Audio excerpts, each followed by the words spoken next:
സ്കൂളൊക്കെ വിട്ട് വന്ന് പാത്തുട്ടി നല്ല ഉറക്കമായപ്പോൾ ഞാൻ പതിയെ കിച്ചണിലോട്ട് അങ്ങോട്ട് കയറി. ഇന്നിപ്പോൾ ഞാൻ വലിയ കോംപ്ലിക്കേറ്റഡ് സാധനങ്ങളിലേക്കൊന്നും പോണില്ല. ബ്രെഡ് ഉണ്ട്, അപ്പോൾ അതിൻ്റെ കൂടെ കഴിക്കാനായിട്ട് ഒരു ആപ്പിൾ ജാം അങ്ങോട്ട് ഉണ്ടാക്കാൻ പോവാണ് കേട്ടോ. അതിനായിട്ട് ആദ്യം തന്നെ ഞാൻ 2 മീഡിയം സൈസ്ഡ് ആപ്പിൾ എടുത്തു. എന്നിട്ട് അത് പീലൊക്കെ ചെയ്ത് കുഞ്ഞു കുഞ്ഞു കഷ്ണങ്ങളായിട്ട് കട്ട് ചെയ്തിട്ട് കുക്കറിലോട്ട് ഇട്ടു. ഇതിൻ്റെ ഒപ്പം തന്നെ ഉണ്ടല്ലോ ഞാനൊരു ഹാഫ് ബീട്രൂട്ടും കൂടി എടുക്കുന്നുണ്ട്, ആ ഒരു റെഡ് കളർ വരാൻ വേണ്ടിയിട്ടേ. അപ്പോൾ അതും അങ്ങനെ ഡൈസായിട്ട് കട്ട് ചെയ്തിട്ട് കുക്കറിലോട്ട് ഇടുക. എന്നിട്ട് ഇച്ചിരിക്കോളം വെള്ളം കൂടി അതിൻ്റെ ഒപ്പം ഒഴിച്ചിട്ട് ഗ്യാസും വെക്കാം. 2 വിസിൽ മതി കേട്ടോ. നെക്സ്റ്റ് എന്താ ചെയ്യാന്ന് വെച്ചിട്ടുണ്ടെങ്കിൽ ഈ ബോയിലായ ബീട്രൂട്ടും ആപ്പിളും കൂടിയിട്ട് മിക്സിയുടെ കുഞ്ഞു ജാറിൽ ഇട്ടുകൊണ്ട് നന്നായിട്ട് അങ്ങോട്ട് അരയ്ക്കാം. ക്വാണ്ടിറ്റി കുറച്ച് അധികം ഉള്ളതുകൊണ്ട് തന്നെ ഞാൻ ആദ്യം മീഡിയം സൈസ്ഡ് ജാറിലാണ് ഇട്ടത്.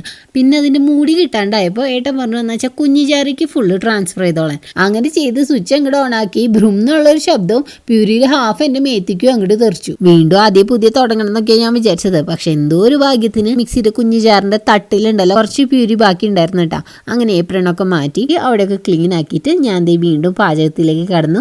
ഇനി പ്യൂരി എന്താ ചെയ്യണമെന്ന് വെച്ചിട്ടുണ്ടെങ്കിൽ ഒരു പാനിലോട്ട് ഇടുക. എന്നിട്ട് ഇത് വറ്റിക്കണം. ചെറുതായിട്ടൊന്ന് വറ്റി വരുമ്പോഴുണ്ടല്ലോ ഇച്ചിരിക്കോളം ജാഗറി പൗഡർ കൂടി ആഡ് ചെയ്യുക. എന്നിട്ട് നന്നായിട്ട് അങ്ങോട്ട് ഇളക്കി കൊടുക്കുക. അപ്പോൾ ചെറുതായിട്ട് കളറൊക്കെ മാറും കേട്ടോ. വെള്ളത്തിൻ്റെ അംശം നന്നായിട്ട് അങ്ങോട്ട് പോകണേ.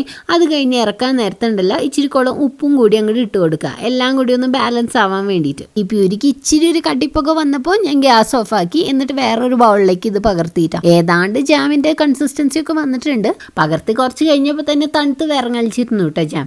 ഇവിടുത്തെ ക്ലൈമറ്റ് അങ്ങനെയാണല്ലോ. അങ്ങനെ ജാമും 2 സ്ലൈസ് ബ്രെഡും എടുത്തുകൊണ്ട് ഞങ്ങൾ മുകളിലോട്ട് പോയി.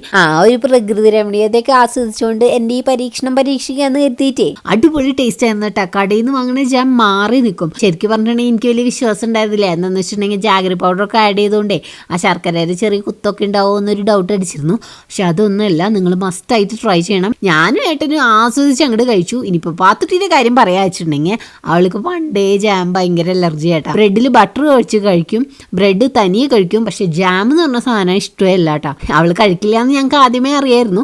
എന്നാലും ഏട്ടൻ ജസ്റ്റ് ഒന്ന് ട്രൈ ചെയ്തു കൊടുക്കാനായിട്ട്. കുറേ നിർബന്ധിച്ചപ്പോൾ ഒരു ചെറിയ കഷ്ണം അങ്ങോട്ട് കഴിച്ചു, അത്രയേ ഉള്ളൂ. അത് കഴിഞ്ഞിട്ട് പച്ച ബ്രെഡ് എടുത്ത് കഴിക്കുന്നുണ്ടായി. പാതുട്ടി കഴിക്കാത്തതുകൊണ്ട് തന്നെ ഞങ്ങളുടെ വീട്ടിൽ പണ്ടേ തൊട്ട് ജാം വാങ്ങിക്കലില്ല. ഇതിപ്പോൾ ഈ റെസിപ്പി സക്സസ്ഫുൾ ആയ സ്ഥിതിക്ക് തീരെ വാങ്ങിക്കില്ല.